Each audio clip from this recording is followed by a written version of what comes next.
another episode of Pleasure Pulse. I'm your host, Roma Richardson, and I'm so happy to have you join me this evening for another conversation on sex and a variety of topics.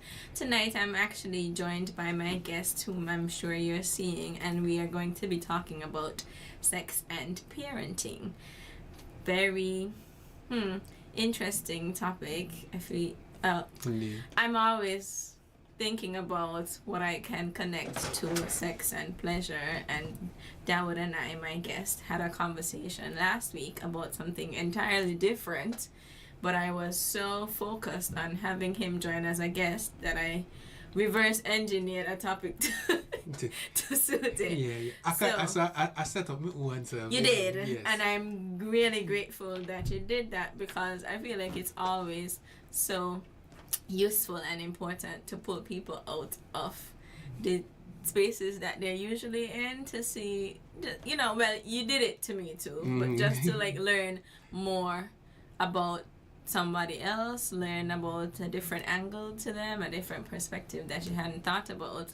And I don't know how much you talk about parenting, but I was like, that one is a parent, and you're also a guy, and I've had quite a few men on the show, but it somehow I feel like I've definitely had more women than men, and I've also had a lot of women who have been repeat guests. But anyways, before we get into tonight's conversation, I'm going to allow Dawood to introduce himself. I know you as Dawood, but you could rename yourself. Yeah, some people know me as Raswood. Some people know me as the Only Wood. The ladies. Really? Yes. I do not. Okay. Yes. Also, I have my own business. It's called Raswood Breakfast Delights. We serve breakfast. We also cater for lunches as well. So if you need a little, quick go to eat, if you have a meeting or any kind of conference, you can contact us. We sell some real delicious breakfasts. Okay. So, I'm also on A Man's Point of View with Sister Cynthia. Big up Cynthia one time, for allowing me to come on the show as well.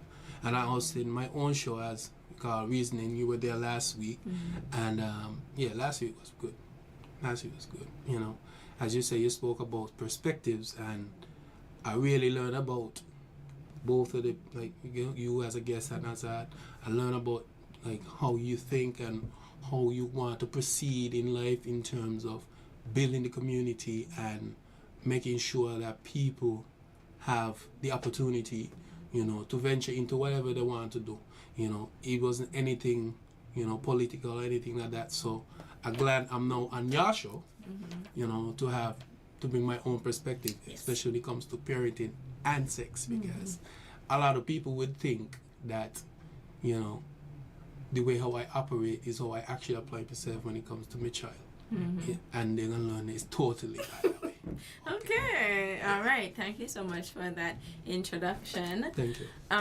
We can jump straight into tonight's conversation. Remember to let everybody know that Pleasure Pulse is live, and you can tune into us on Facebook, on YouTube, on ZIZ Radio, whether that's on your actual radio or ZIZ Radio online, which you can find on the website. Share the live. Okay, and Dawood is also live. This is the first guest who has done this, so yay. Yeah. Expansions. I popped the cherry. And that is, precisely what we, not exactly what we're talking about tonight, but related. Okay, so sex and parenting. You've talked about how people definitely have their ideas about you when it comes to non-parenting work.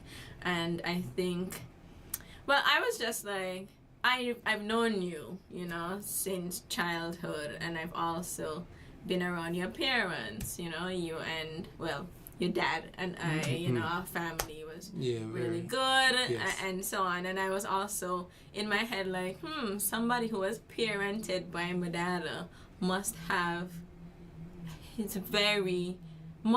very interesting take on parenting himself. But I was also thinking about just in general how people think that once people become parents, their dating and intimate lives kind of end, especially if they're no longer with the other parent of their child. There are lots of discussions about single mothers and whether or not they deserve love and to find somebody after having children. Even though you don't hear it so much with men, I still wanted to talk to a man to get his perspective on dating as a parent. So thank you so much for agreeing to join me for this conversation. Allowing me to come on the show as well. Of course. Yeah. So when it comes to sex and parenting, for me, it's basically about principles, and having a son or even having a child, you have to understand that children are very fragile, especially at a young age.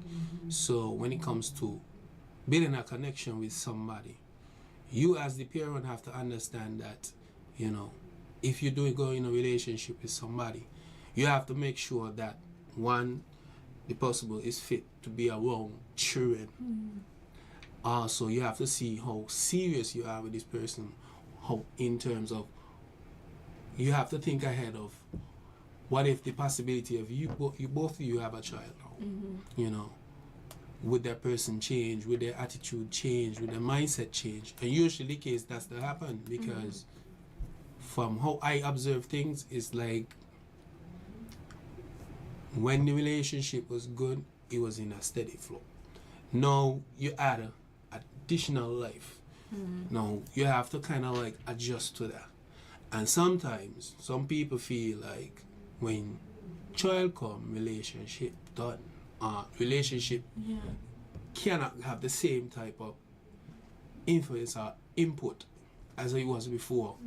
And I mean, with all due respect, that will have to happen, because now y'all have to prioritize a next person in your life that can't help themselves. So but how do you find that balance? And that's where the conversations really lack in terms of intimacy. Women, they go through, post-traumatic distress, all those things, and postpartum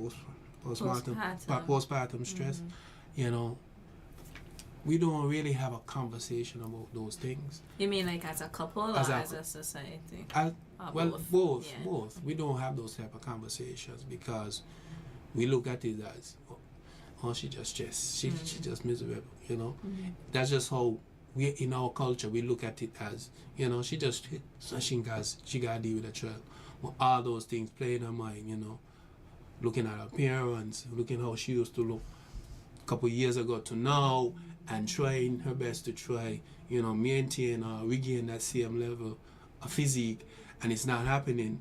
Plus, dealing with a child that can't help themselves, when they're upset or when they're crying, you're confused because you're brand new in this thing. So you might be watching people, but when it's your own child now, it's totally different, because you're trying to understand what kind of message I could bring to the child so I could answer. Does he or she want, to be nurtured or want to be held? And, so sometimes it'll be very stressful, especially when you don't have the support, because the men now have to go out on the field, you have to make sure that we bring in bread, bring in some sort of income. And now things are definitely different now, so there's more time being invested to that to try to maintain the family. And it's very hard, it's very hard at times. So I feel like with that does carry the relationship into a distance. So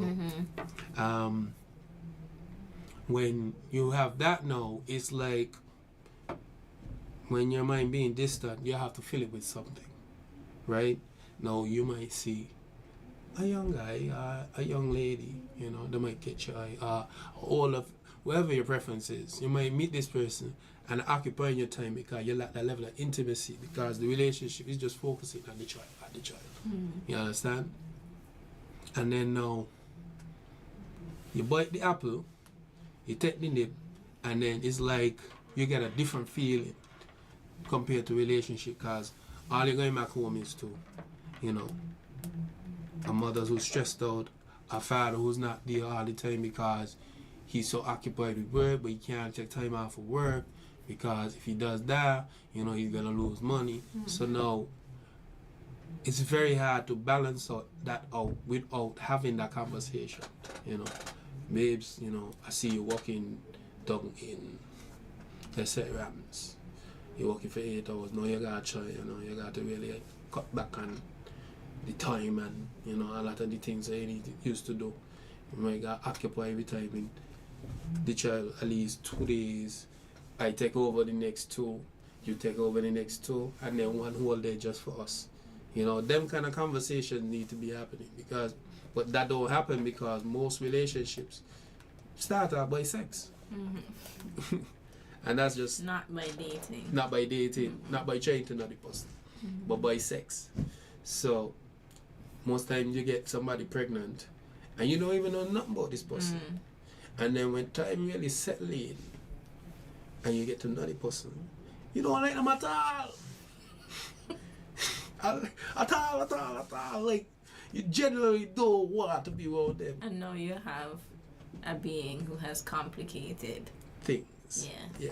So now you as the parent have to overlook certain things, especially where emotions come to play.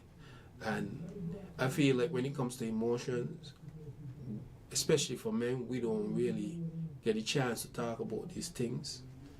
And also, being at the woman's end, I would assume, I don't know, I would assume it's very hard for them to translate their feelings to somebody who always show them that they don't have no feelings. You understand? But you got to remember that the man, when he tries to show you feelings, depending on how the conversation goes, he might turn around as you using it as a weapon. You know, you try to weaponize it. So that's where the distance of relationships come in, because nobody wants to really say how they feel, you know, because somebody might take it the wrong way. And we live in a very edgy times. People are very sensitive, you know, to things.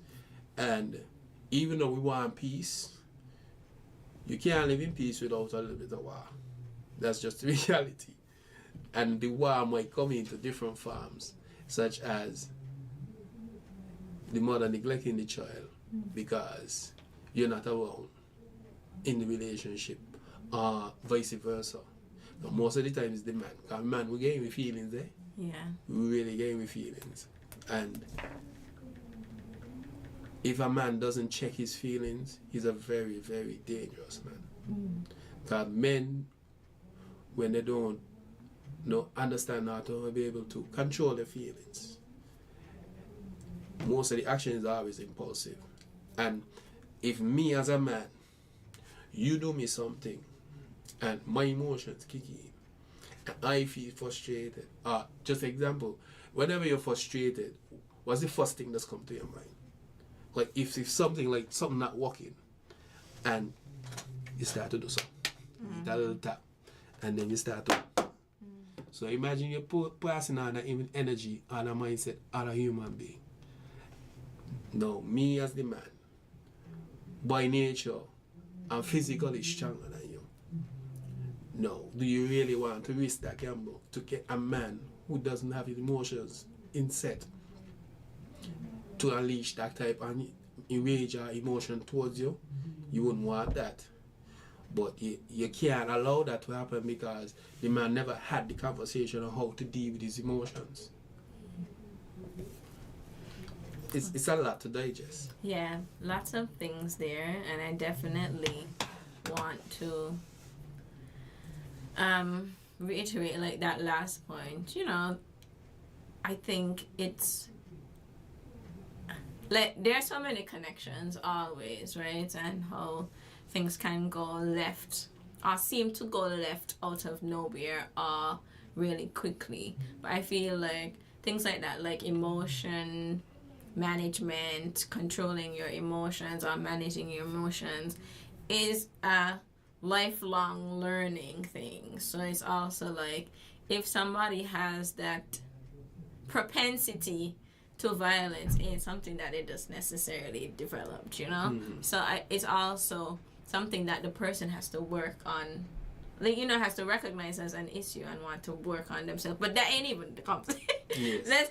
Let's go back to, like, there were some things that you said that I had some, like, other questions about. Like, you talked about people's fitness to be around children. Like, what did you mean by that? Yeah. The fitness as in, are they able to be around a child who's, hyper?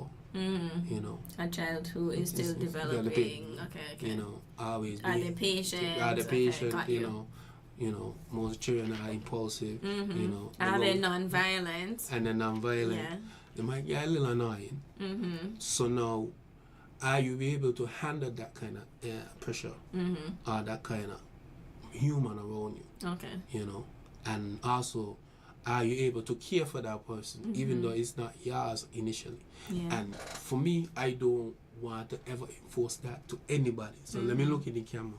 Don't force people to like your child. I was gonna ask, like, do you even like children? Because I love children. Not you. No, but I mean, the person who comes around somebody else's child. Like, do you even like children? Because I think sometimes even in relationships, people think that they can change, or that they will change, or that somebody can change for you, or that you will change for somebody else because you're in love and things like that. And sometimes they are just core feelings that just don't go away. So be honest, you talk about the fact that we don't date, so we don't have those conversations to be like, do you actually like children? Yes. Children? Is it that you only like babies? Do you not like them at any stage, and are you completely not interested in children? If so, I might not be the person for you, because I have a child and my child is part of my life, and they're not going anywhere. And one of the things that children do, especially at a young age, is they attach very quickly. And you don't want to practice multiple people being attached to your child's life and not being there for long.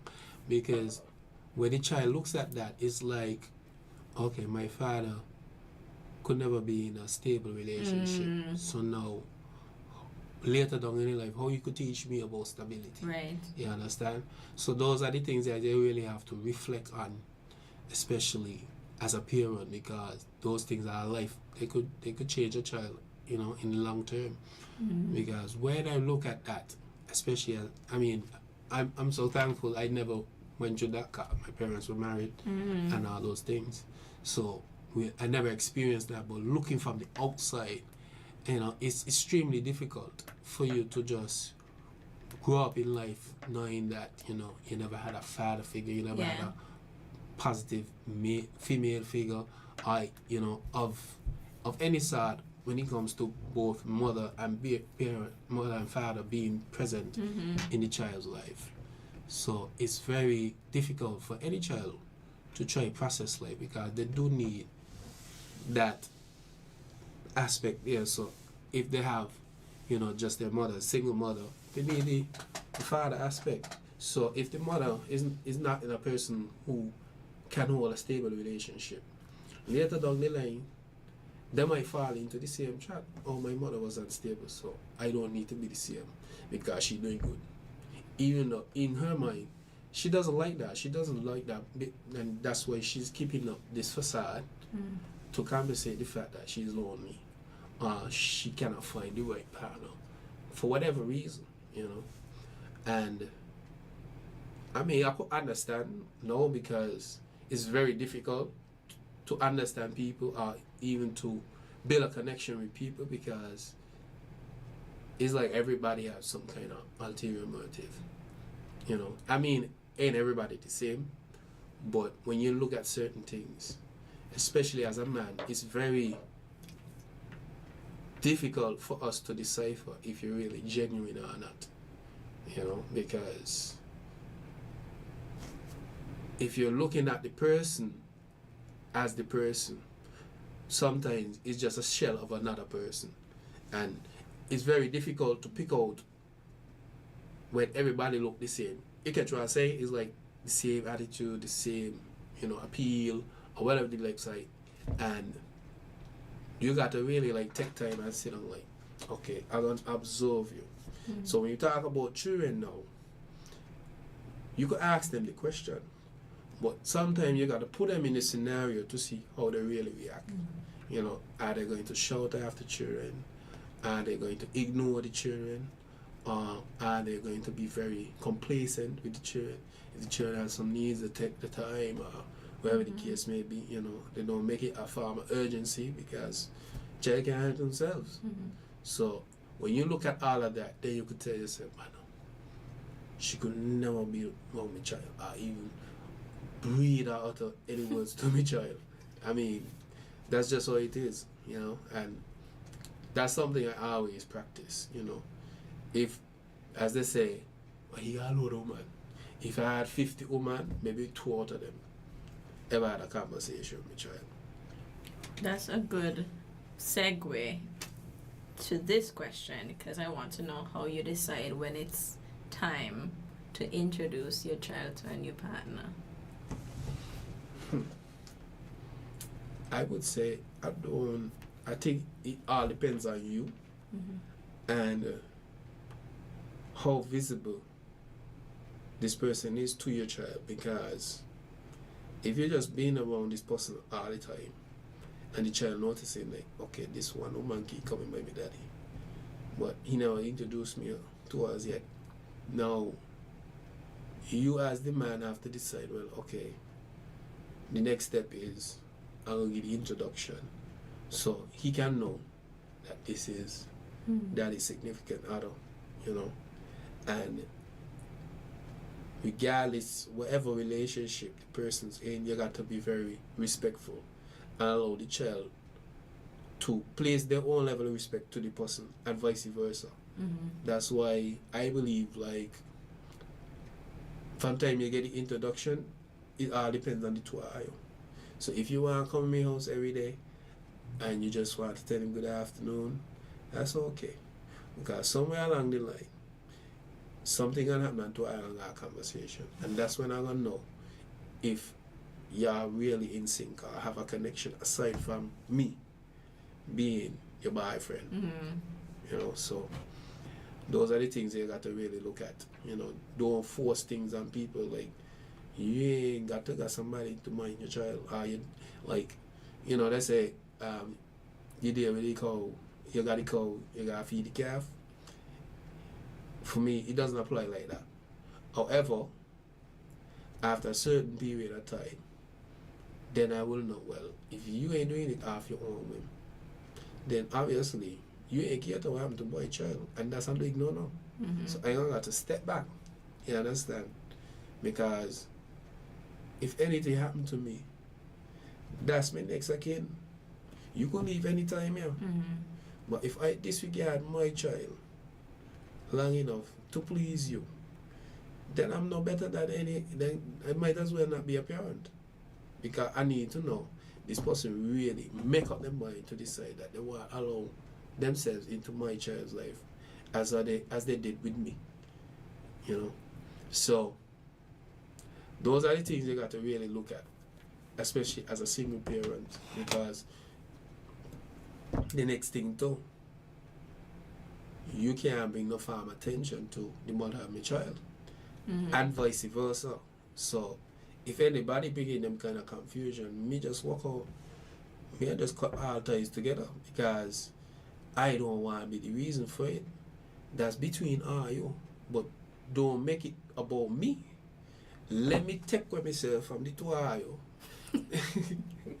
And then I do I think. If I want to continue from there, then I know something really going on. Ain't got up to do with me. But me want me in that. I handle I think a good over here. Okay. Yeah. Okay. So there are, because you know earlier we were talking about prioritizing children, and of course you should prioritize children, so I don't want this to come off like don't prioritize your children, prioritize your relationship. But we were talking about how sometimes shifting the focus, and like, you know, I've seen a lot of married couples talk about this too, right? before children came, they were a unit and they were partners. So they have to prioritize that unit in order to ensure that their children are happy, loved, taken care of. Like they first have to make sure the unit is taken care of and so on. So we're not talking about like discarding or disregarding the children in a case like that, but it's about making sure that the core unit is taken care of, and then the children will be taken care of as well. But in this case, we're also talking about not prioritizing this new partner over your child either, because I've seen that happen, right? Like, you know, people get a new partner and then all of a sudden the children have to move out. Like, all sorts of things go wrong. So that's also, like, I feel like the ultimate sign that your partner is not accepting of your child, but of you with the child. So, yeah, I don't know if you wanted to respond to that, or we can move on to the end. Maybe I'll touch on that much Okay. because I never experienced that. So, from those who actually do it, I've seen it. It all depends. It all depends on the level of respect between the child and the parent, and also the parent, also the person in the relationship to you and the child. So I know for a fact that it's very complicated for any man, because especially when you reach a certain age or a certain point in life, it's just like, okay, my child 25, they need to do something for themselves. You know, I started life when I was 18. So if it's a case like that where the child, I wouldn't want to continue, like, I don't think I would want my child be on the outside like that. I don't think nobody should do that, because at the end of the day, it's your child. But if the child decide to go against whatever principles or whatever rules or settings in your household, I mean, by all means, you have to let them find their own path, you know, because at the end of the day, it's your child, but you're still a human being. There's so much disrespect that you can take as a parent and as a person, you know. But when it comes to relationship, I don't feel like somebody is supposed to drive you to that point. I feel like that all depends on you and whatever relationship you have with your child, whether it's a good thing or not, or you might be violent, you know, for whatever reason. But ultimately, I don't think you should allow anybody else to decide that kind of that decision for you. That's just how I feel. Yeah. Yeah. And I'm also now thinking about how, you know, people are often put, especially women, in very, very, very difficult situations, especially if there's some financial dependence, because then that kind of cedes your ability to control what happens over to the person who has the money. And maybe you don't, you know, have in your mind some cases, but, you know, I've heard about people who have been thrown out of their houses as children because some new partner has come in, and if they don't belong to that new partner, is, you know, problems, and that new partner is paying for the bills in the house. And so it's also like a very nuanced and complicated situation, though that was not what I was originally talking about in my example. In my example, it was, you know, all things equal, you still choosing to prioritize a new partner over your child, which I think we can both agree should never happen. But yeah. not to cut you off, I'm glad you brought up that part about financial dependency, and that is where you find a lot of children, especially daughters, hate the mothers, because that financial dependency could come from somebody who is, I could say the word. I don't know what is whisper it. It's called. It went with redified. You got petty, you got pedo. Oh. Yeah. If you could say pedophile. Yes. Yes, you can say pedophile. Okay, so. Yeah. Yeah. I thought you were going to say something else, like a curse word. No. I know people are very sensitive and to that. And we use proper names for yeah. genitals and so on. Okay. Yes. Custodians. Yeah, and we say sex. We don't say what they do with horses. Yeah. You know, yeah. So okay. Continue.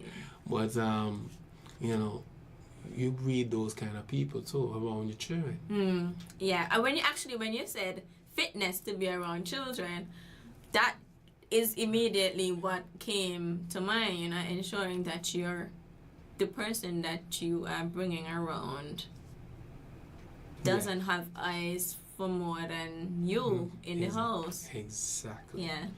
And the sad thing about that is, most of the time, that does happen. Yeah. That does happen. And especially when it comes to single mothers, depending on what they went through or how they came out in life, it's like they will have to turn a blind eye because they need to survive. Yeah. You understand? Whereas a man now would hold it great and try to find a way. So for me, I wouldn't. I don't. Like I try to understand, but I can't understand that. You understand? Like I understand why you gonna allow financial hardships to look over the fact that somebody taking advantage of your child. You know, and to me, if you do that, you're definitely not fit to be a parent, because ain't no way I selling my child just to get by. You understand? There's so many ways and so many means to get by, but why you sacrifice your child's innocence to get by? That's a next level, like evil. Some people had the same experience when they were growing up. I think that's part of it. A lot of these things are just cycles. Yeah. So it's like, and sometimes it's, one family experiences it, as in one generation, and then the next generation, and then the next generation, to the point where sometimes it becomes an expectation. And, I've heard about people who have said, well, I was involved with the mother, and I was involved with the daughter, and therefore I will be involved with the granddaughter. And it's very, yes, that's messed up. Yeah. Messed up in the head, but it's also, even, as you were talking about dating and the fact that sometimes a father will have to sacrifice time with his child because he needs to go to work. I was thinking about how paid parental leave could make such a big difference to fill a gap and ensure that fathers are able to get the time that they need to spend with their children. But then it also made me think about how some people definitely need social safety net and extra support to be able to shield them from certain cycles of especially sexual violence, because without those safety nets, how they say, you can't work your way, you can't save your way out of poverty, because you really can't, especially if certain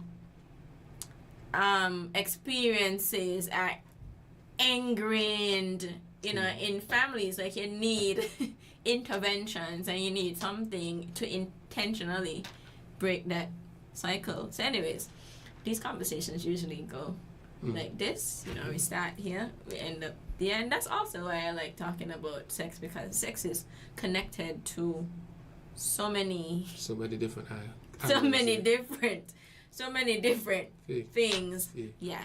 But maybe we could take a short break here, and then we'll come right back and continue this conversation on sex and parenting. Stay tuned. Yes, I.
Good evening. You're back listening to or watching Pleasure Pulse. Now it's not time.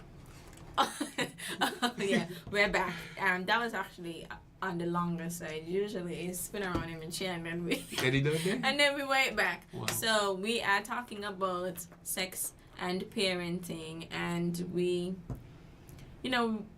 have been talking about a few things, and we have discussed how being a parent affects your approach to dating and relationships. I asked you how you decide when it's the time to introduce your child to a new partner. You talked about the fitness of the person to be around children, and then that led us down a kind of rabbit hole. It wasn't even really a rabbit hole, but a conversation around safety, like whether that person is a safe adult for your child to be around, which is a very important consideration. It so is. other than does the person like children is also an important consideration, because that could lead to all types of neglect and violence and so on. But making sure that the person is not a pedophile, Yes, is a huge thing. A huge thing. And well. And I want people to also understand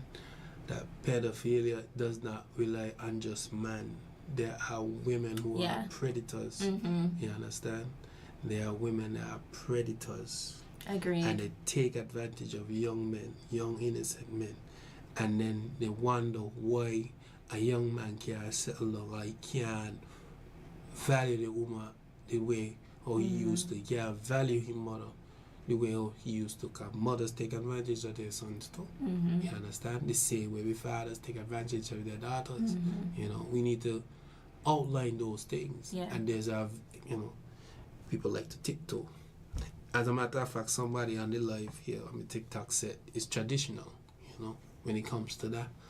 And the financial dependency is something where it's also ingrained in our culture, You never hear your grandmother ever tell you, well, no man's supposed to buy you love. She usually say, any man, once he's spending on you, give him what he want. Mm-hmm. So basically, you tell him, your granddaughter, don't sell yourself, child. Make sure you got money.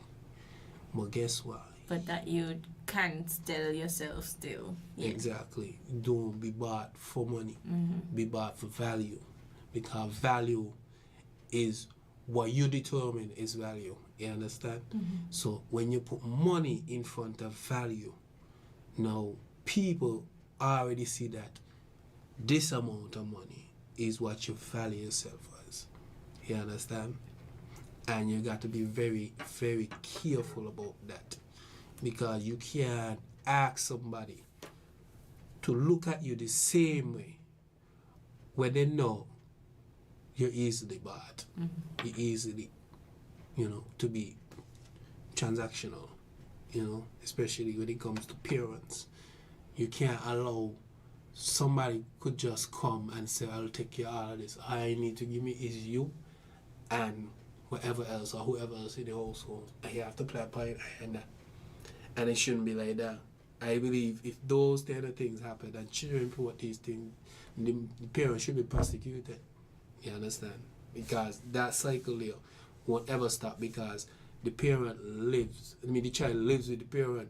How would you allow a child to live with a parent that is unsafe to the child? Mm-hmm. So yeah. And I feel like from watching you is like you understand, and you probably know somebody you could relate to. So it kind of like hitting you in a way, just by your expressions. I may want to get into that, but there's just so much, and I mean, my background is gender and development studies, so I remember once in school I learned about this case of this mother who used to take her two sons, and this is not like an attack on mothers, because fathers absolutely also participate in child sexual abuse and exploitative behavior in general, so it's not an attack on mothers. But it was about a mother who, would take her two sons to this guy's house. And it was, a person who needed financial support, and that wasn't here. This was, like I said, in school. And that kind of security, but like those cases don't get easier to hear. And my dream is a world that is free from violence, including sexual violence against children. And it is possible. Don't tell me it's not. Don't tell me it's not possible. It is possible, because unlike other types of violence, like, when we're talking about like countries going to war and things like that, like those things are happening up here that we as individuals, we really have much say in. But when it comes to interpersonal, let me not say interpersonal, because like kind of all violence is interpersonal, but when it comes to violence like on this level between you and me, between an adult and a child, all of that violence is preventable. And I believe that, and it takes work, it takes protections, it takes like actual willingness to address it, which is what I think is missing. Because to be honest, and as you talk about dating as a parent, there are people who hate children because some people don't see children as humans. Like, you just little things, and I definitely have had my days of, somebody had a baby and I'd be like, oh, what does it look like? Because, well, I just have, I don't hate, like, that's just me. You just don't look at them from that aspect. Well, of course I see them, children as humans. It's just like a discomfort with babies and stuff. But there are lots of people who don't see children as full human beings worthy of respect and worthy of being treated as equals. And that goes from parents of children to non-parents of children. And in instances like that, in environments like that, violence against those groups grow. It's similar to violence against women, because people only see women as like half or less than half of human. But anyways, the conversation, you're dipping down that area. Yeah, it's going, and it's like, I still want to, I don't want to emotionally go down that. No, and I understand. Hole. You don't want to go down that hole. Emotionally. But of course, if you have a point of absolutely say you're the parent, true, like just making that clear. Dowd is the parent, I'm not.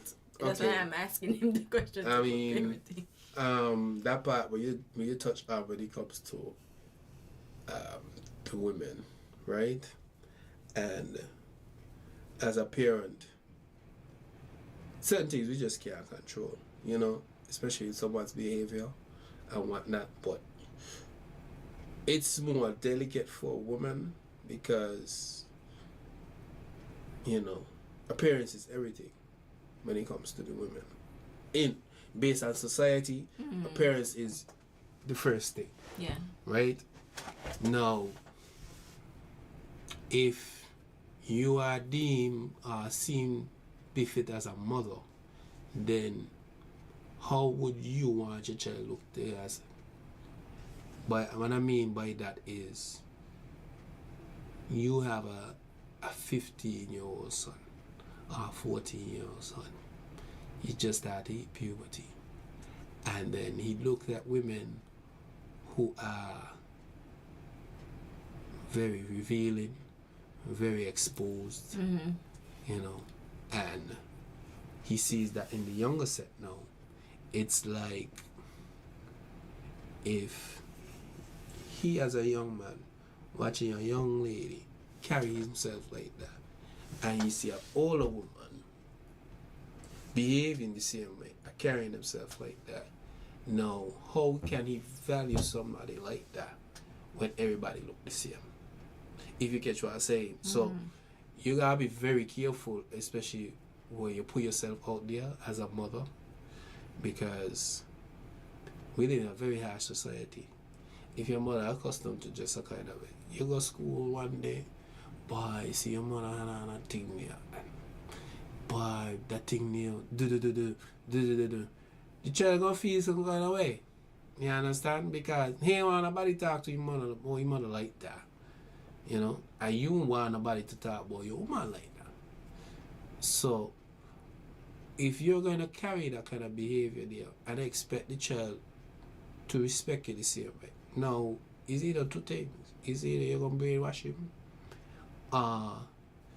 you're gonna enforce him to adapt the behavior that you're partaking in, but it's hurting him in the inside because these other people are putting it out there like, my your mother look kind of out there like that.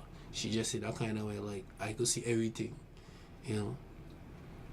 You gotta be very careful in what you put out there because everything is reflected. Will come back to the child in other forms. That's why karma exists. So if you're gonna behave a certain way, then believe me, the karma gonna come back home, and I will not come back to you. Now, I'm not saying that you can't live your life, but just know you got consequences with it. Okay, I agree with that, and I agree that when you become a parent, things change. Like things can be entirely as they were It can't be as free as you before. Yeah. You know, even your ability, well, fundamentally things like your ability to just get up and go wherever, like that's changed because now you have somebody who's gonna be running behind you asking you where you're going. Mm-hmm. Which is why it's important before you have children to decide if you want to deal with those kinds of things.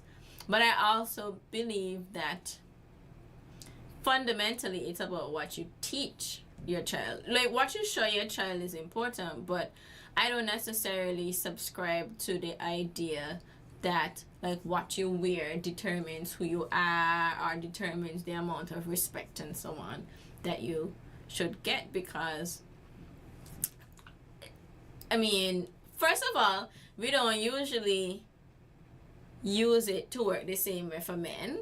It's often usually only about women. And it's also like, for me, women are a group of people that are already denied respect. So it ain't even about what they wear. Like the same thing that happens to a woman who wears very revealing clothes can happen to a woman who is covered from head to toe. So, like, I hear you. No, I hear you that there are consequences for sure. And I believe that, you know, you should avoid to the best of your ability doing anything that would put your child in an uncomfortable position. So, everything is like time and place, right? So, it's like, if you are going to a PTA meeting, you dress appropriately for a PTA meeting just as you would dress appropriately to go to your job. So it's also like if you're going to the club and your child see you. So it's I think it's more about like context. Yeah. Yeah, and being appropriate for the context. Cause same way, you know, as a parent of an impressionable child, and I feel like children are impressionable forever. You know, you don't want your child to see you out there fighting, and so because that teaches your children that fighting is okay, that violence is fine, and all of these things. So I hear you about, you know, the consequences. I have a different perspective when it comes to like clothing and context, and maybe we don't. Maybe we're on the same page. No, and that's fair. And I mean, as I said, when it comes to those things, right? You just gotta be mindful. That's all I'm saying. Like very mindful, very demure. Yeah, very demure, very calm, very cutesy. Yeah. You're cutesy, and you know, I believe when it comes to those things, especially as a parent, now, as I said, time and place for everything. I wouldn't have a problem if she just is like that around me. Or whatever the case may be, especially if I provide it, you understand? Now, if she go outside and then she's not in the vicinity of her man, you know. Now we're talking about the laws of nature involved. Laws of nature. Which need to be addressed. Yes. They're not the laws of nature, though they are manufactured laws. The manufactured laws? Manufactured, made up, and can be and need to be challenged and changed. So you're saying that in nature, the lion ain't supposed to go after the gazelle, even though the gazelle ain't interfere with them. In that context, it's like I see the piece of meat, not to use it in that way. I see a piece of meat and I'm seeing everything. I'm not imagining, I'm not thinking in anything of the way. I am seeing it in full sight, but it's just more, it's a little more covered, right? Mm-hmm. Now, you as a man, like I said, when it comes to emotions, that's where control comes in. You must have some form of control. I was going to say men are supposed to be different yes, too. You're supposed to have some form of control. But not most men. I feel taught, Dawid. It is taught, yeah. But does it have to be applied based on what you desire? You understand?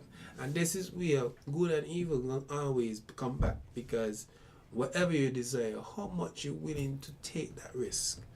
If I see a woman and I want her, I desire for her, it all depends on my level of desire towards her. Now, I might not be able to comprehend that. If a woman tell me no, I should just leave it alone. And you should be able to. And you should be able to comprehend that. You should be able to comprehend that. But not everybody is the same. But that's not on the woman. That's not her responsibility. Mm-hmm. And even, as you talk about revealing and stuff, the times that I've gotten most attention from men is when I got on the road looking like a bum. Looking like a bum girl. Some man just right? Like, nothing is showing. I look a mess. Mm. And most of the times, these guys who are trying to get your attention, harassing you, whatever, are not seriously interested in you. So men are taught that they must always be harassing women. Anyways, when you I mean, like, oh. Where you took me, I do not want to go up on this soapbox. I want to talk about sex and parenting. This soapbox conversation is for another time. Let's have this. Let's table this. Let's table this for another time, because this is also an important part of this topic, because sexual harassment is a real thing. How sexual harassment, words, those claimed small actions turn into sexual assault, turn into sexual violence, how they become accepted generally by society. But I want to finish this conversation that we're having now, and then we'll have this conversation after. And, you can bring another guest, and we'll talk about how we got to this point and what we're doing about it. But I want you to wrap up by just sharing any advice you have with single parents who might be hesitant about dating due to concerns about their children's feelings or well-being. I would say just be mindful of how you put yourself out there in the dating world, especially getting your child involved. If you're not serious with anybody, be discreet. Mm-hmm. Be very discreet and be very mindful. I like to use that word, mindful, because if you're not mindful, they're going to see and they're going to be exposed. And somewhere along the line, they're going to tell themselves, yeah, but my daddy had about 6 and 7 that's the way to be. That's the way to be. You created a cycle of a boy who doesn't value women, you understand, who doesn't desire women to be with that one person, to be in a monogamous relationship, so you got to be mindful of that. And the same for mothers too. You can't allow your son or your daughter to see you having men in and out, in and out, you know what I mean? It shows that you're very unstable, and it shows that you allow any person to come in, and depending on how much they feed you, whether it's true financially or emotionally, you become blindsided from the person's true nature, which might be very harmful to your children. And like I say, for men, it's more common than the women who would take advantage of children. So I would put a strong emphasis on that part there. And you have to really be careful who you're dating. Be very careful who you're talking to. Ask a lot of questions. And just observe. The most important thing is to observe the person's actions to their words. If the actions does not match to their words, then something is wrong. You need to go. God, just dip. Don't even give them the explanation. That's just how I see things. You know what I mean? You could just take pieces of that, but that's all I could really say. Just be mindful, observe, and when you're serious, it's serious, and then everything will just fall in place. Thank you for that advice. So that also sounds like parents' hesitance around dating because of concerns about how their children will do are legitimate and should or can be, filtered through or fed through those considerations that you made, which were very important ones. Thank you so much. Thank you, sir. And I'm definitely, tabling the conversation that we were having for another time, and I hope that you can come back for us to continue it. Hopefully it can be a group of us. You have friends, so I have friends. I mean, you could bring in one person each. Yeah. We could do that. Invite them so we can have this conversation. Yeah, we do. I think it's something that we really need to address, and in all aspects, because men have their own faults too, especially in these times. So I will definitely look forward for that, and thank you again for allowing me to come on Pleasure Pulse, and it's good to know that, some people might see you as, always in the media, but I'm very reserved when it comes to my child, because we live in a very unjust world, and we live around people who don't care about people's feelings. And the last thing I want anybody to tell me, child, is something that I said, probably out of context or anything. Yeah. And they take it out of my child. That's when the real Gideon gonna kick up, and I don't want that. So let them say I don't look for my child, or I don't bring up my child. I know my child know me though. I know your child. Okay, that would give y'all a warning. So please heed his warning. Thank you so much for joining me. Thank you, Much all of you, for absolutely. See you again when you come back. Thank you all for joining us for another episode of Pleasure Pulse. As usual, I'm wishing you a pleasurable evening, and I'm also hoping that you'll continue this conversation with the folks that you are at home with. Tomorrow when you go to work, you can rewatch it, whatever it is you need to do. But keep talking. That's my hope, that you keep talking. Yes. So good night. I'll see you all next Tuesday. Bye. Yes, sir.